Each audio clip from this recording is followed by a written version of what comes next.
Thanks so much. Yeah, so I really focus on how can we achieve responsible NLP in healthcare. And the reason I'm so excited about this is that language is really embedded across all of medicine. So we see language popping up in the clinical notes doctors write at every encounter we have with the health system. There's a lot of information in like medical literature, online information.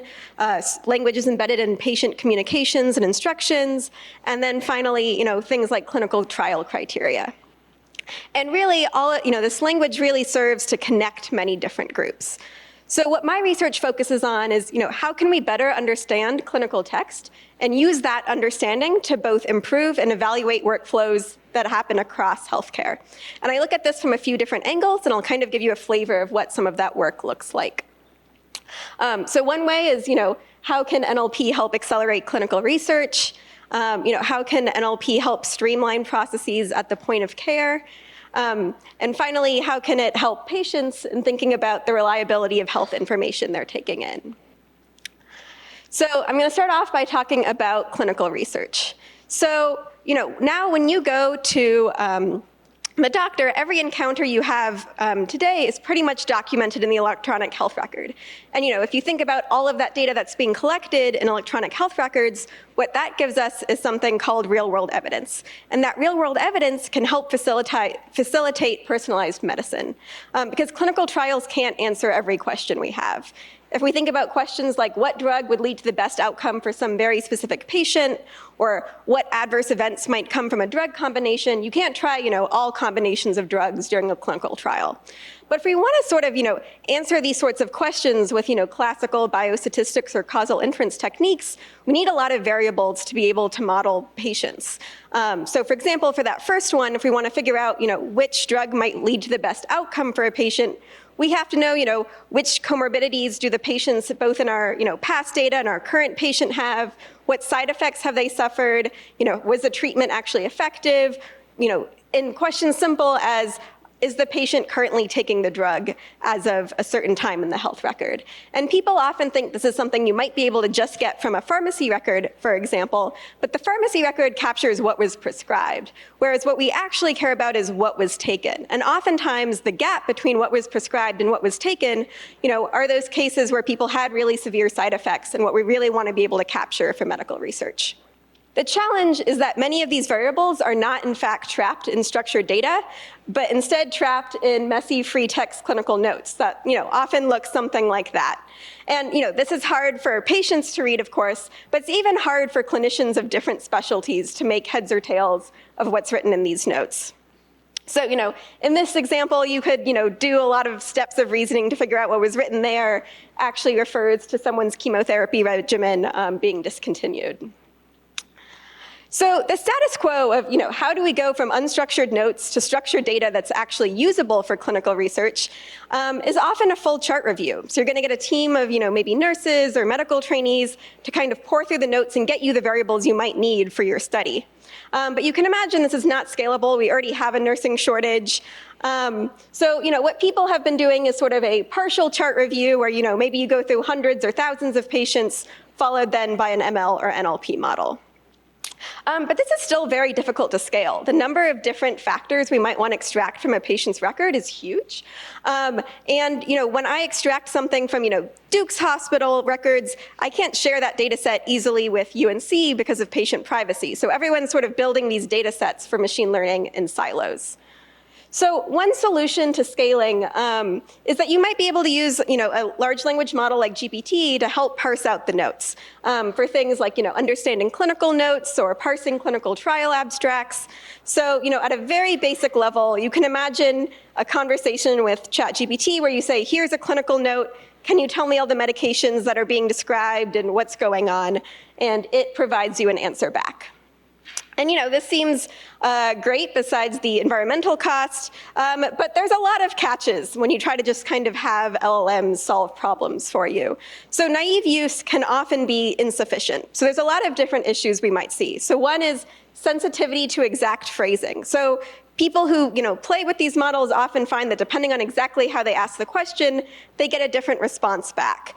These models are often uncalibrated, which means their probabilities, they might often be overconfident in their own probabilities. They sometimes hallucinate or make inferences that aren't quite written on paper.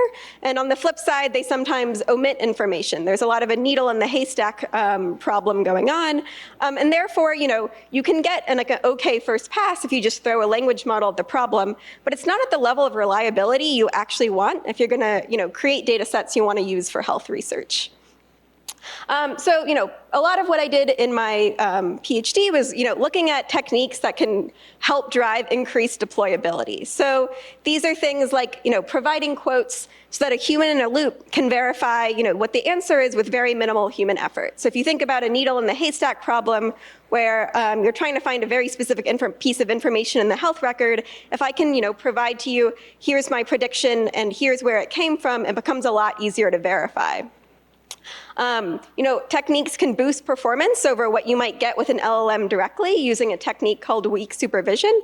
And importantly, when you use things like this, you can actually end up with smaller models with a smaller environmental footprint. And finally, and this is what the image shows, is oftentimes, different prompts give us different outputs, and we don't always know if you don't have a huge amount of labeled data, which one is best. So how can you combine the fact that, different prompts get different things correct or wrong to get a better model than any of them alone? So second, what I want to talk about is how can we streamline at the point of care? So instead of looking at clinical research, how can we help doctors when they do their job every day? So if anyone is a doctor or talks to one thing you'll very quickly find out is they usually really hate their electronic health records. So this is not often, the most user-friendly piece of software you're going to encounter. And there's a lot of articles that complain about them, and rightfully so. And I think there's really two major gripes people have. So one is the time needed for data entry. Clinicians often spend a huge amount of time, both during their shifts and after, putting together all of the information needed in the health record. And two is the time needed for information retrieval. So as an example, I spent a lot of my time working in the emergency department. And in the emergency department, if a patient shows up, the doctor's never seen them before, hopefully. And as a result, they need to figure out, what do they need to know about this patient to be able to provide the best course of care at that point in time. And it's not something where, they have a rapport with the patient like you might with, your primary care physician. So, but this patient might not be in the greatest state to give you, a full medical history. So they have to kind of pore through the record to figure out what's important that they need to share or learn in order to provide the best care possible. So what we did was in a system that we developed at MIT with Beth Israel Deaconess, and I want to mention Divya Gopinath, a master's student who kind of helped spearhead this project, was built a contextual autocomplete into the electronic health record. So as a physician is typing, it automatically recognizes what you might be, what medical concept underlying you might be writing, and automatically recognizes the concepts as it's being written. So this autocomplete was customized per patient, and it could decrease the documentation burden and lead to fewer keystrokes. And what's important in thinking about responsible AI is we had to really think about working within the confines of what's possible in a hospital environment.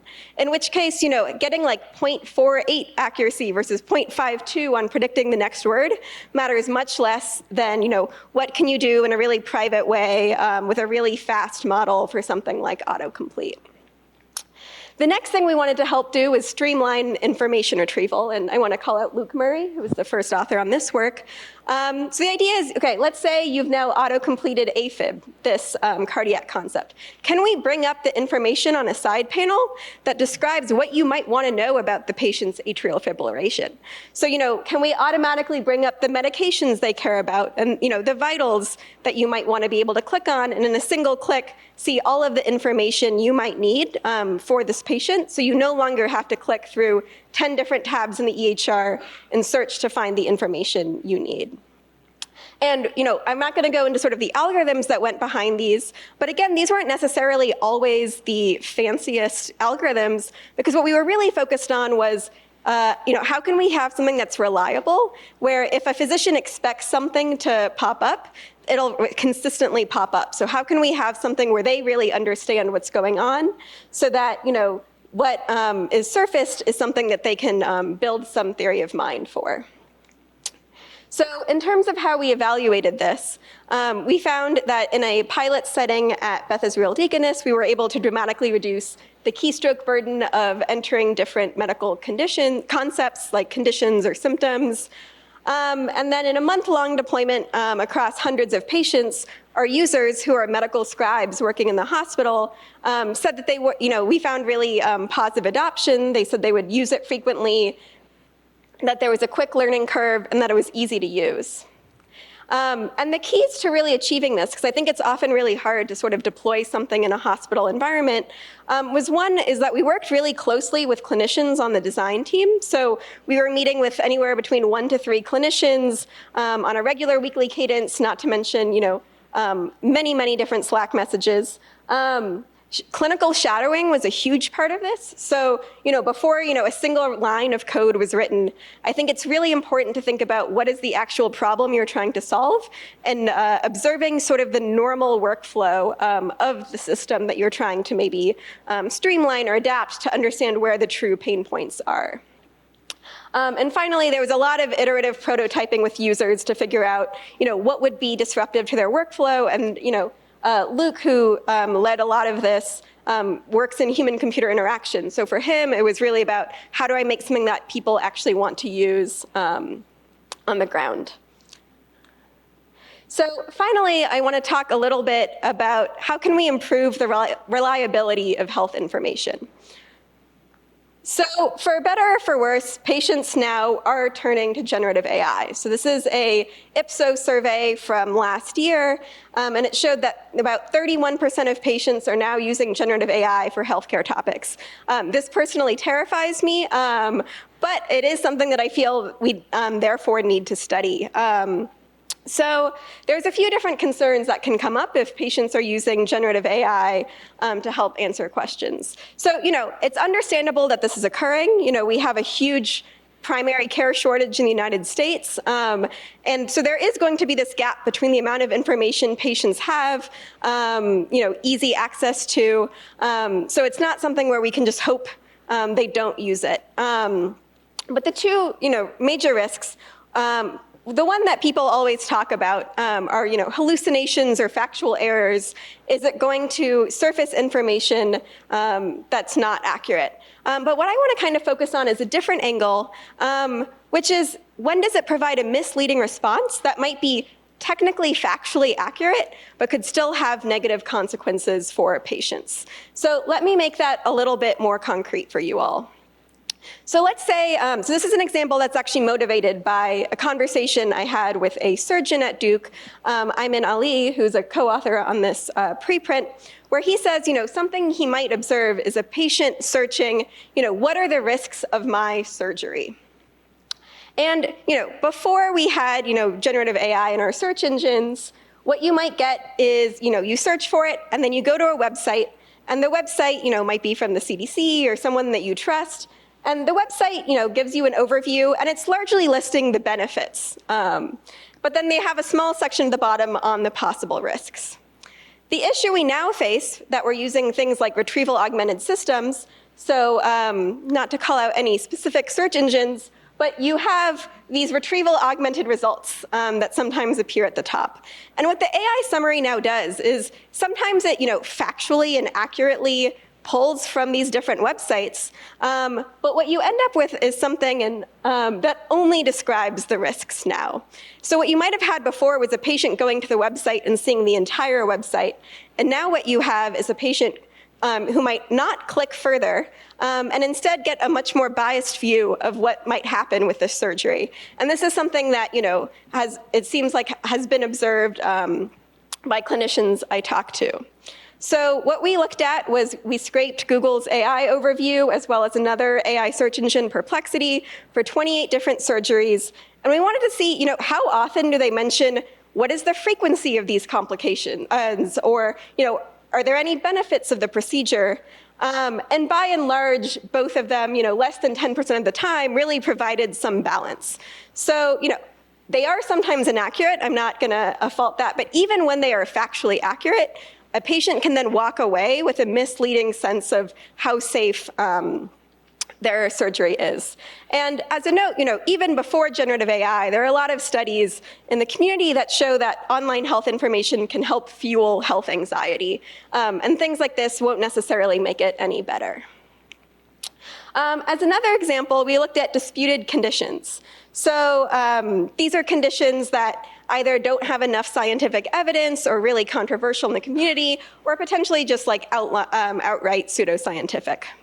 So if you search, the disputed condition directly, the summaries tend to say something like the condition is considered controversial, there's minimal evidence to support it, purported symptoms include.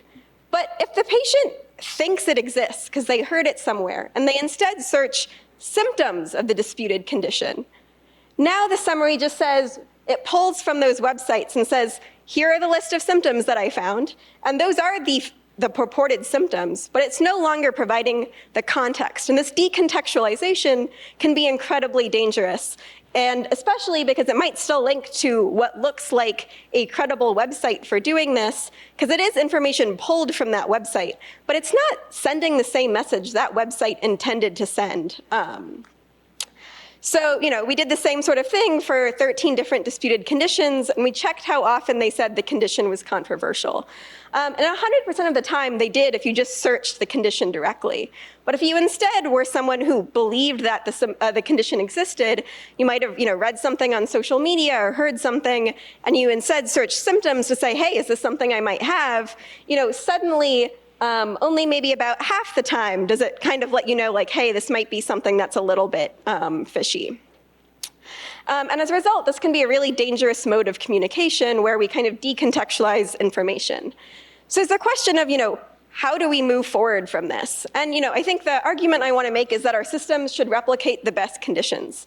Clinicians, not just directly answering the really specific questions people ask, but thinking about why are patients asking those questions. So, in the previous example about surgery complications, if you were to ask a clinician, the clinician would give you a much more contextualized response. They're not going to just kind of rattle off a bulleted point list of every possible complication, but really weigh it against the benefits of, what are the complications of not getting the surgery, which are often much larger.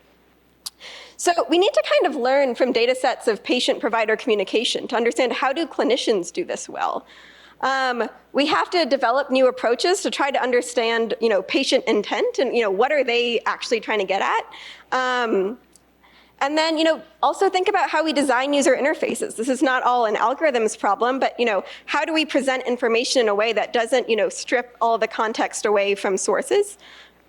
And finally, make sure not just building these systems, but right now evaluate these patient-facing systems with all of these consequences in mind. I think oftentimes the metrics people look at are, is it factual or is it relevant? And the examples I showed you before, sometimes they were both factual and relevant to the question being asked. But does that mean they don't have potentially dangerous consequences for patients? As a bonus, so Emily sort of described the weird places we get all of our training data from, and there's a tool that Allen AI has released called What's in My Big Data, where we can analyze the training data sets for major open source LLMs, things like Llama, to understand where are they getting data from. And we actually found that for many popular unsupported medical facts or conspiracies that say unconfirmed treatment X treats or causes some condition Y, there's often as much data refuting the misinformation or supporting the misinformation as refuting it. So there's a lot of poisoning that occurs in these data sets that are being used all of the time. So I want to recognize Flora Jha, who's my PhD student and who really spearheaded a lot of this work. So one last point I want to make, and I think this has been made by a few people today, is one about equitable healthcare. So I think often people think about there's a lot more papers talking about how LLMs can create equity harms compared to how they might be able to solve opportunities. And I think one thing that's really important to think about is how do we make sure we're solving the right problems that move us somewhere better. So as an example, there was a paper I saw that talked about, can LLMs do fair prescription of pain medication. And I think that's sort of just not the point, because I don't think we want LLMs ever doing prescription of pain medication. I don't think that's what they're optimized or trained for. So, what we argue in this piece is sort of we need to really focus on things that do have positive societal impacts and really focus not just on replicating the current systems, which are often inequitable, but sort of creating new ones. So, how can we use AI to help detect human biases in how care is delivered? How can we create structured data sets for research that allow us to study conditions that we don't know much about? Last September, I was at this NIH-NSF workshop on menopause, and I really learned how little we know about menopause, which is shocking. How can we improve access to information? How can we improve clinical trial matching systems? And all of these things that have traditionally contributed specifically to inequity in our healthcare system. So finally, for takeaways, NLP and LLMs indisputably hold great potential for medicine, but sort of naive application is often insufficient. Second, it's really important to understand your clinical and patient workflows, both how data is generated in the electronic health record and treat it not just as a static data set, but understand how that data was generated, because that can really affect where it should be used in your algorithms, as well as the training data behind the language models you're using. It's important to test prototypes early, often with people working in the domain you care about, but really think through the consequences of how it's being used. LLMs are often tested on things like medical benchmarks, and there's a huge distribution shift between saying, hey, they can do okay on a medical licensing exam, and hey, they're good at actual patient questions that look 0% like a clinical licensing exam. And finally, it's important to select your problems wisely. So again, language is really embedded across medicine, and I really want to make it work for everyone, and I'm happy to take any questions.